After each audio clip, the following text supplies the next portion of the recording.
Roberto Tardelli, que sempre teve envolvido com a questão de direitos humanos, é da Comissão de Direitos Humanos da OAB São Paulo, e a gente estava conversando aqui no bastidor, você lembrou do caso do Nixon, né? Que por muito menos do que isso foi empichado nos Estados Unidos nos anos 70. Seja bem-vindo, Roberto Tardelli, para o nosso 11 News. E nossas queridas e queridos espectadores do 11 News, da TVT, companheiras e companheiros, bom dia. Conde, a história da ABIN, ela é nojenta, para a gente começar e dizer um adjetivo que me parece até eufemístico, se nós estivermos certos do que virá pela frente. Você se lembra de uma viagem a Israel muito doida dos nossos queridos Dudu Barani e companhia, que foram lá buscar uma vacina inalável contra a Covid, que ninguém sabia que existia, algo absolutamente fora do script do filme de ficção? Eles foram para lá levar informações. Eles já estavam fazendo essa blindagem. O que me parece uma coisa completamente fora de qualquer plano de aceitabilidade é você entregar informações sigilosas dos seus inimigos para um governo estrangeiro. Sabe por quê, Conde? Porque nós nunca saberemos quem está lá, a menos que invadamos o Israel, porque Israel, como é um país soberano, faz o seguinte: nós não vamos entregar nada. É mais ou menos como se pedir para a Suíça que a Suíça entregue todo mundo que tem conta offshore lá, ou qualquer paraíso fiscal. Nós estamos diante do maior escândalo da República dos últimos 50 anos. É gravíssimo isso, a gente... Porque, veja uma coisa, isso é coisa de um país totalitário, de um governo totalitário. O que é o governo totalitário? É o governo que quer destruir o seu oponente. E quer fiscalizar o seu apoiador para que, quando ao primeiro escorregão dele, poder também eliminá-lo. Eu não duvido que tem gente do Centrão, que tem gente aliada ao Bolsonaro, que tenha sido espionado. Ter espionado Gilmar Mendes e Alexandre de Moraes, nós vamos chegar a mais gente aí. Muitas outras pessoas. Eles falam em 30 mil. 1.500 parece que estão confirmadas.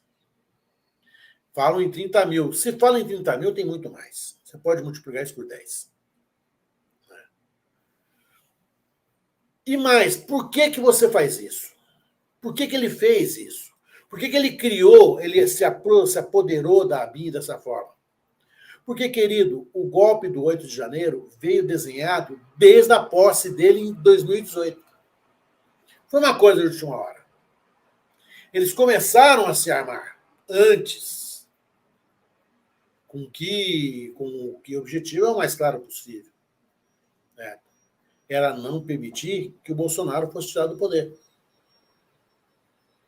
Só que eles erraram o passo, eles erraram a perna, eles erraram a dose, eles são trapalhões, eles são amadores, eles são brutais, eles são rasos, eles são de pouco nada sutis, né? Nada sutis. E a coisa foi dando ruim. Agora começa aí uma outra coisa que me chamou muito a atenção. E as duas coisas. Foi só mudar o Procurador-Geral da República que parece que tudo ganhou uma outra velocidade. Né? Pois é, o Gonê ele está encaixado nessa questão também. Explica a importância do Gonê por exemplo, especificamente para essa questão da ABIN. Essa questão da ANEL, Você está com a Enel na cabeça? Ou está sem energia aí, Tardelli? Isso. A questão da ABIN estava sendo investigada porque havia suspeita em que vítimas eram os ministros do Supremo Tribunal Federal, que desloca a competência para apuração à Procuradoria-Geral da República. Durante 4 anos, durante 3 anos, não se fez nada, não se andou.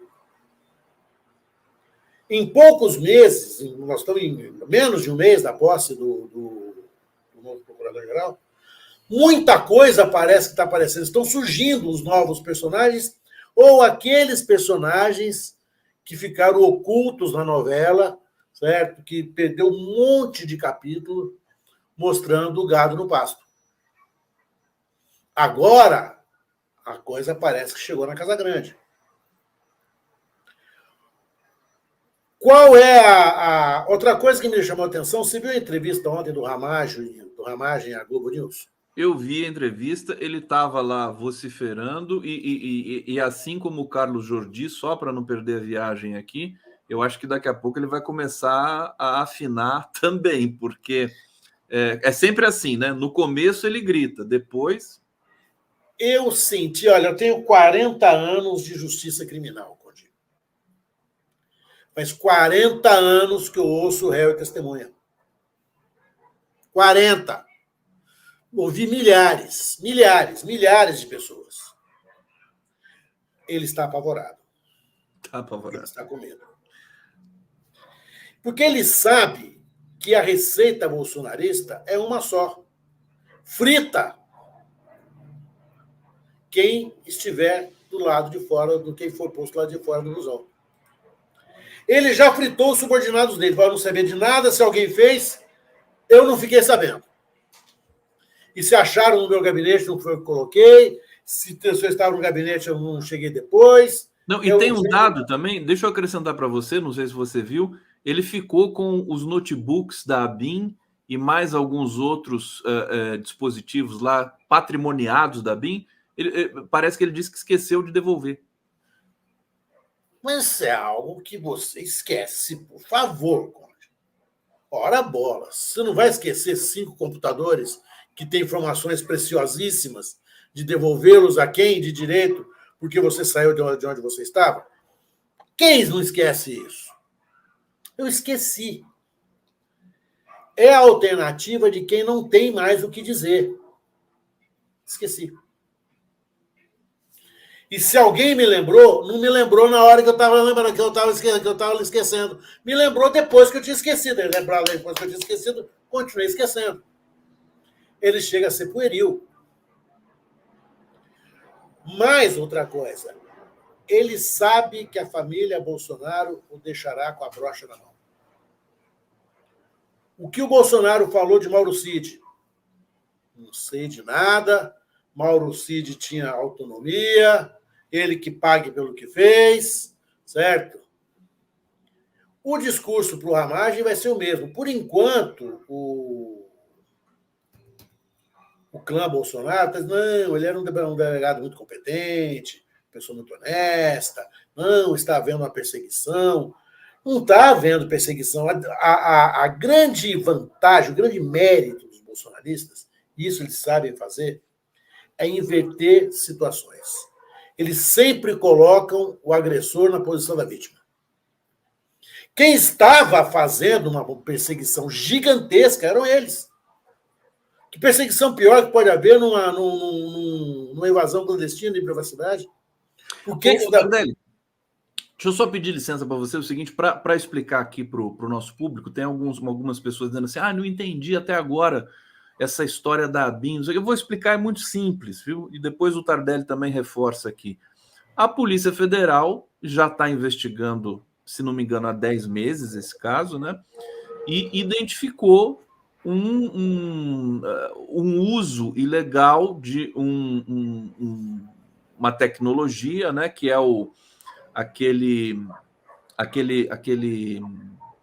um rastreador israelense, é o Mile, eu esqueci o nome completo do dispositivo, eles compraram esse dispositivo sem licitação de Israel, que é um dispositivo que você consegue, só com o número do celular, identificar onde as pessoas estão. E esse dispositivo, ele aceita até 30 mil números de celulares. Então, você pode identificar em tempo real, mesmo com os celulares desligados, por exemplo, onde o Gilmar Mendes foi, com quem ele conversou, se tiver cadastrado lá também o celular, né? Não tem escuta propriamente, mas tem a geolocalização. Então, eles fizeram isso, é ilegal, isso é inconstitucional, é crime, né? A ABIN não pode fazer isso, não tem autorização para fazer isso. Precisa de autorização do Ministério Público com chancela de outras cortes ainda, e só a Polícia Federal e o Ministério Público podem fazer isso com autorização de um juiz. Com E aí, autorização de... esse caso que veio à tona, é muito simples. Quer dizer, autoridades da República, né? Tardelli, complementa um pouco para o nosso público aqui, assim, Veja uma linguagem. coisa. Todos nós temos uma caixa protegida chamada privacidade. Todos nós temos o direito de sermos quem nós efetivamente somos dentro da nossa privacidade. Ela é protegida constitucionalmente, ela está no artigo 5º da Constituição, que garante os direitos, que fala dos direitos e garantias individuais. Temos a garantia da nossa privacidade. Ela só pode ser quebrada, essa caixa só pode ser aberta se houver um procedimento, um processo legal, em que alguém legalmente investido dessa possibilidade peça ao Estado, através do juiz, que se faça isso numa situação absolutamente específica, integralmente motivada, com uma série de provas e suspeições que levam e conduzem à necessidade de se tirar a caixa preta daquele jurisdicionado especificamente. É o que nós chamamos de quebra do sigilo telefônico, telemático, bancário, fiscal. Isso não pode ser feito de maneira alguma no peito, como foi. É grave porque afronta uma garantia constitucional e porque configura um crime específico que é exatamente essa invasão de privacidade que sujeita quem o faz apenas de até 5 anos de reclusão só por isso. Ô, Conde, por que é importante a gente falar até 5 anos de reclusão? Porque, segundo a lei brasileira, crimes com pena superior a 4 anos de reclusão pode haver perda da função pública por ordem judicial do juiz da condenação criminal. Ou seja, não é só o TSE que vai ser acionado aí. Há o juiz criminal, o juiz federal criminal, certamente, por se tratar de vítima com foro privilegiado no Supremo, será de novo para o Supremo Tribunal Federal, por uma má conformação da Constituição brasileira, concordo, mas é dele. Nós iremos ver de novo uma grande briga dentro do Supremo. O fato é o seguinte: não há nada mais grave do que isso, porque você nunca vai saber com que finalidade alguém roubou as suas informações. Alguém te seguiu, quis saber onde você estava, com quem você conversou, onde você foi. Nada disso foi feito com um objetivo republicano, muito pelo contrário. Muito pelo contrário. Tardelli, desculpa, você acha que as vítimas dessas espionagens podem entrar com um pedido de indenização para o Estado brasileiro? Olha, eu sou membro, tenho a honra de ser integrante do Grupo Prerrogativas. Ontem o Prerrogativas entrou, né, com um pedido. O Grupo Prerrogativas entrou com uma medida judicial junto ao Supremo para que sejam divulgados os nomes das pessoas que foram invadidas. Exatamente por isso. Exatamente por isso. Não há... Porque essas pessoas que foram invadidas são vítimas de crime. Não há por que ser mantido em sigilo, a menos que a vítima assim o queira, certo? A relação das vítimas do crime. Nós não estamos falando de dados invioláveis, não estamos falando de nós. Quem quiser ter acesso à lista vai ter. Essa lista é importante que ela seja franqueada. E vamos ter que entrar com milhares de ações indenizatórias. E se tiver indenização, quem vai pagar somos nós, né? O Estado brasileiro, né? Vai pagar essa indenização. Então, esse é o lado perrengue da coisa. As ações, se forem propostas contra, porque os servidores da ABIN, o Ramagem, os Bolsonaros todos, eles eram funcionários públicos. O presidente da República é um funcionário público. Claro. Certo? Você entra com ação contra a Fazenda Pública. O general Heleno ele era ministro, certo? Ele era funcionário público. O fato é que a divulgação desses nomes vai primeiro dar para a gente uma certeza que eu tenho. Não foram apenas inimigos que foram vasculhados. Na paranoia do governo totalitário, todo mundo é vasculhado, todo mundo foi. O aliado também é. E o pior inimigo é o ex-amigo, porque ele te conhece mais do que qualquer outra pessoa. Então, esse vai ser verificado com maior atenção. O grande dado dessa história toda é por que eles levaram esses dados para um governo, para um Estado estrangeiro. Eles estão entregando informações sigilosas de cidadãos e cidadãs brasileiras, ou vou melhorar até a expressão, de jurisdicionados e jurisdicionadas da Constituição brasileiros e brasileiras para um governo estrangeiro.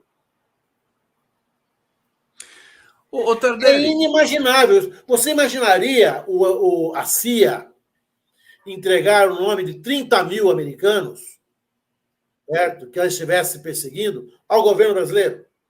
Eu acho que isso prejudica e problematiza mais ainda a relação Brasil-Israel, nesse pé em que todas as entidades, praticamente no Brasil, que defendem direitos humanos e tudo mais, pedem para o Brasil cortar relações com Israel pela mortandade, pelo morticínio que eles têm promovido ali em Gaza.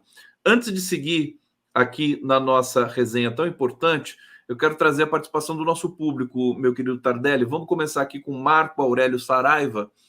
Conde, 1 ano de Abin do Ramage no governo Lula, com todas essas informações indo para Israel, tanto o governo Lula quanto a soberania brasileira em risco, crime internacional, essas espionagens. Vamos lembrar que, e aí eu vou perguntar para o Tardelli na sequência, né? A Abin, o pessoal não mudou do governo Bolsonaro para o governo Lula. Praticamente não mudou nada, né? Só o diretor, né?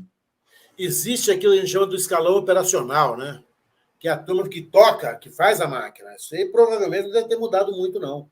Não mudou. Mudaram só os chefinhos, os cargos estratégicos. Exato, até porque eles também são concursados, né? Vamos, daqui a pouco a gente vai nesse tema aqui. Eric Dias está dizendo, esse assunto já teve um desfecho em outubro do ano passado, esse assunto não vai dar em nada, o país fica patinando.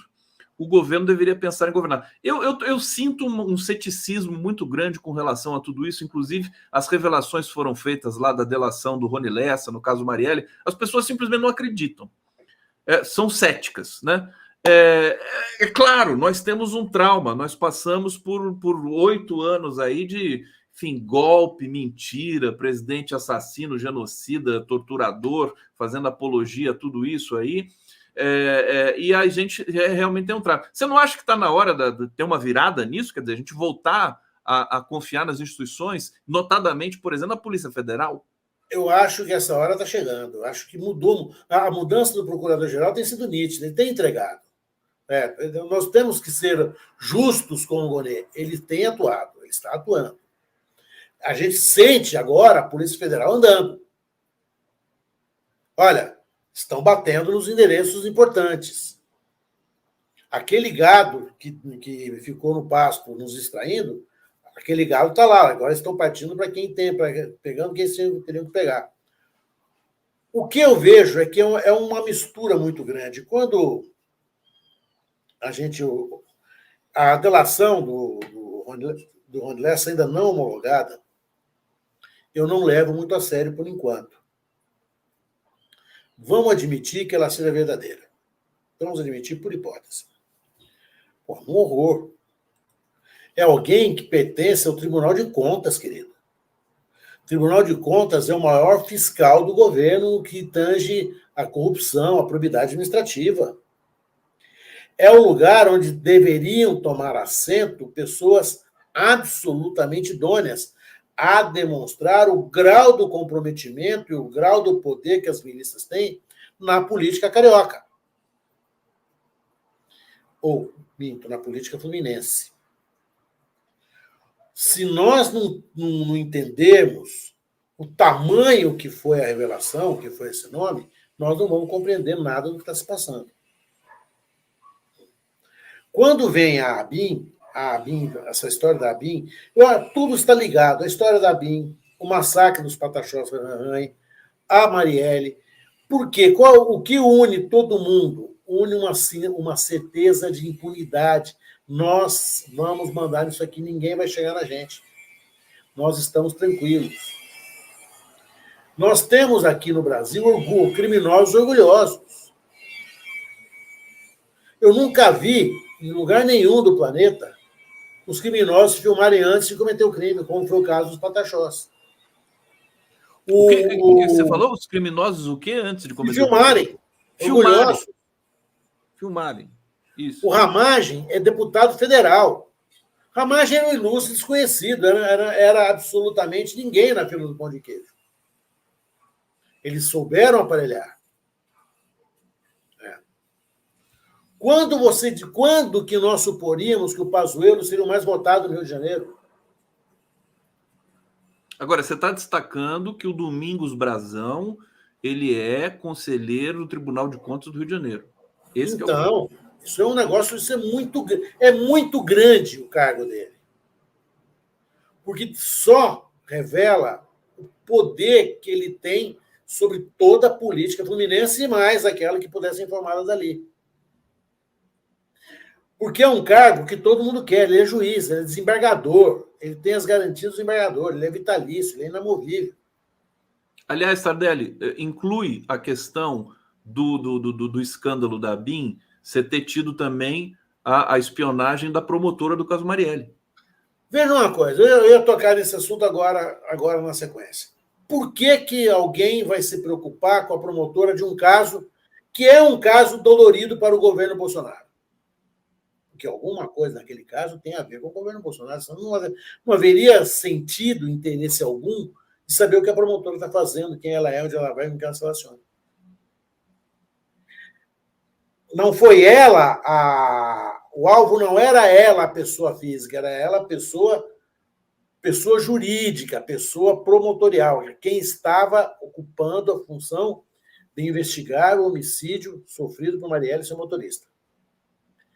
Ora, se eu tenho interesse em monitorar a atividade de quem está fazendo isso, é porque eu temo alguma coisa em relação a isso. Se eu não temesse, eu até estimularia que essa investigação fosse feita. Isso sinaliza para mim o seguinte: a delação do Rony Lessa pode também ter um outro sentido, que é o de limitar a cadeia de autoria. Entende? Eu vou entregar um peixe grande porque existem peixes ainda maiores que devem ser protegidos. Eu entrego um tubarão para proteger a orca. Eu acho que essa situação ela é algo que a gente tem que pensar.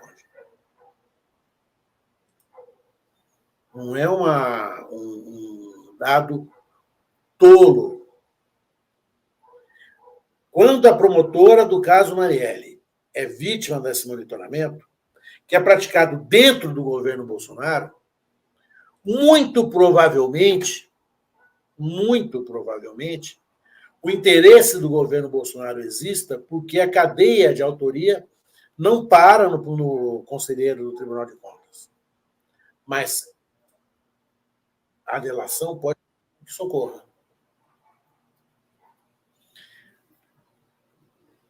Por incrível que pareça, a delação pode ser uma estratégia diversionista de quem está a dever efetivamente nesse caso. É o que o Domingos Brazão mencionou numa nota, numa entrevista ao Globo, né? Estão tentando encobrir alguém e tudo mais. E eu também tenho falado disso, viu, Tardelli? Todos os dias aqui no 11 News, no podcast também. E as pessoas dizem o seguinte, quer dizer, é pouco crível que um mandante só tenha ordenado a execução da Marielle. Eles dizem assim, é um consórcio de criminosos, de milícias, tudo mais, né? É uma instituição criminosa, né? Que pediu que encomendou isso para o Rony Lessa. Vamos aguardar um pouco essas questões. Eu quero conversar ainda especificamente com você sobre o caso Marielle, meu querido Roberto Tardelli, mas eu quero continuar aqui trazendo comentários do público, porque o pessoal está indignado, evidentemente, né? e está aqui cobrando, né, não só ações, mas também questionando a existência da Agência Brasileira de Inteligência, que é uma coisa que eu também questionei aqui, e vamos ouvir o Tardelli sobre isso, mas antes vamos trazer aqui Nara Jucá. Lula tem que fazer uma limpa na ABIN, já deveria ter feito. O Armando Novaes está dizendo, Conde, essas horas a gente vê a sabedoria do Lula. Se tivesse enfrentado os militares logo que assumiu, certamente eles estariam em fúria e poderiam apoiar um golpe num momento delicado como agora. Também é um tema delicado, polêmico, mas o Armando Novaes aqui está deixando um comentário muito instigante para a gente aqui. Eric Dias, ele não tinha senha nem acesso ao sistema, o responsável era o Fortunato, que foi exonerado na época e foi recolocado em um cargo de confiança agora no governo Lula. Porque tem isso também, né? Muita gente que estava envolvido com essas maracutaias na BIM acabou sendo... continuou, né, no governo brasileiro. É uma coisa que a gente não entende, que a gente fica preocupado. Inclusive, a gente soube, através da delação do Mauro Cid, que integrantes da BIM estavam fornecendo informações para o próprio Mauro Cid referentes à segurança do presidente Lula e tudo mais. Mas eu quero, além de você comentar esse conjunto de coisas, Tardelli, fala um pouco para a gente o seguinte: acabou o Ramagem? Acabou a candidatura do Ramagem no Rio de Janeiro? Eu acho que a candidatura do Ramagem à prefeitura do Rio de Janeiro subiu no telhado, para a gente lembrar daquela conhecidíssima historinha, certo? Eu acho que agora ela está absolutamente inviabilizada. Mas a terra plana capota aqui no Brasil, né? A gente não sabe nunca o que pode acontecer. O que eu entendo, essa história de, olha, eu não tinha senha, eu não sabia. Não, isso é a coisa mais pueril que você pode falar. Certo? Eu não tinha senha do computador. Por favor. Se é esse o nível de alegação que ele tem que fazer, o Ramagem tem maus lençóis. Ele precisa ter uma tese um pouco mais consistente, um pouco mais forte do que uma bobagem dessa que ele está dizendo. Ele não tinha acesso apenas à senha, ele tinha acesso a tudo. Se ele não tinha acesso à senha, o que ele estava fazendo com os computadores na casa dele? Por que eu guardo o computador do qual eu não consigo, no qual eu não consigo entrar? Conta para mim, Conde. Para jogar joguinho, aqueles gamers. Jogar está vendo? Eu não tinha pensado no joguinho. Aliás, claro você nem abre o computador, não dá nem para jogar joguinho. Então, eu fico pensando que, da mesma forma como encontraram a minuta do golpe no armário do... a gente vai esquecendo os nomes. A gente vai esquecendo, são tantos nomes do Anderson Torres. Do Anderson Torres. O que encontraram no gabinete do Ramagem, e engraçado ele levar para o gabinete. Ele a paranoia é tão grande, o medo é tão grande, que ele anda abraçado com a informação. É como alguma coisa, se acontecer alguma coisa, eu morro com todo mundo. Eu levo todo mundo comigo. É muito curioso, Conde, como é que essas coisas são encontradas no gabinete. Ele não destruiu o computador. Parece que a minuta foi encontrada na casa dele, né? Na casa, numa estante que tinha livros, documentos e tudo mais. E ele falou assim, não, isso aí era para jogar fora. Sim, eu falei, não, eu ia jogar fora. Engraçado que o lixo você guarda no armário. Eu nunca vi ninguém guardar lixo no armário. São coisas assim, que são afirmações. Se você colocar no comum das pessoas, isso é ridículo, cara. Por que o Ramagem levou isso para o gabinete? Também é muito mais psicanalítico do que jurídico. Mas é alguém que queria ter a certeza que ninguém poderia traí-lo. Então, ele tinha informação ali. Ele não contava com essa busca e apreensão, porque ele se imaginava acima de um certo nível dos incomodados. Né? O Eduardo Galeano... né? Esse pessoal se achava intocável. Ingenuamente, né? Porque... Agora, uma coisa é certa, o Tardelli, que também foi dito aqui por convidados aqui do nosso programa, assim, se o Lula não tivesse ganhado as eleições, tudo isso iria para baixo do tapete, nunca a gente ia saber. Aliás, não dá para prever o que ia acontecer com o Brasil, né? Se o Não, Lula... olha, de todas as informações que nós estamos recebendo, é impossível a gente imaginar o que seria o Brasil num segundo mandato do Bolsonaro. É absolutamente impossível. Não, isso é coisa para ficcionista lá dos estúdios Warner, que vão sentar lá e vão imaginar alguma coisa, mas isso aqui seria um país sombrio. Nós, provavelmente, você e eu, estaremos muito longe daqui, ou dentro de alguma salinha muito fechada, assim, dela poder sair. Certo? O que é impressionante é assim, a capacidade de algumas subversões. Né? Eu estou assim, achando genial a capacidade que o general Heleno tem de submergir. Ele é aquela pombinha que nem o mágico consegue achar no cartola, dentro da cartola, ele sumiu do mágico. Né? Sumiu. Ele desapareceu. Ele não dá declaração, ele não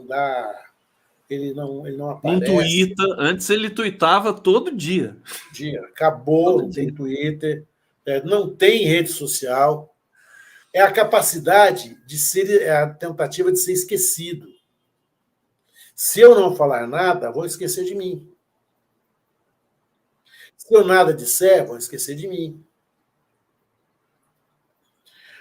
Há uma entrevista daquele Bebiano, né, que faleceu. Gustavo Bebiano, no Roda Viva, ele dizia que tinha uma BIM paralela. Que havia uma BIM paralela, certo? Ele falou, eu saí do governo, não sei se isso continuou ou não, nós desaconselhamos o presidente a fazer aquilo.